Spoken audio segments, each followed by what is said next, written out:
Pedangdut Lesti Kejora dikabarkan jatuh pingsan di tengah acara hajatan pernikahan. Lesti sendiri digotong oleh sang suami, Rizky Bilar, ke lobi untuk disadarkan.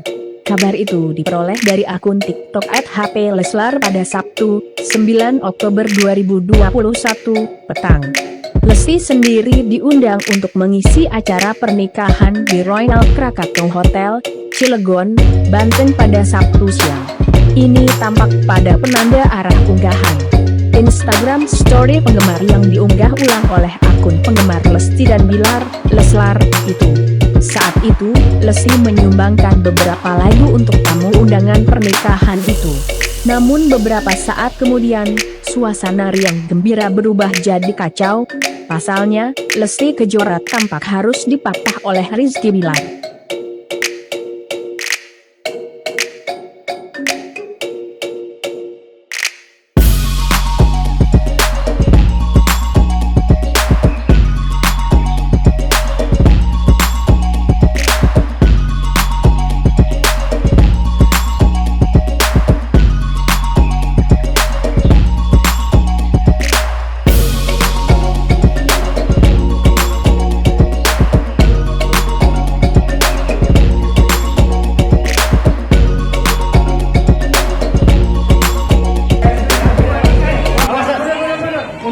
Mundur.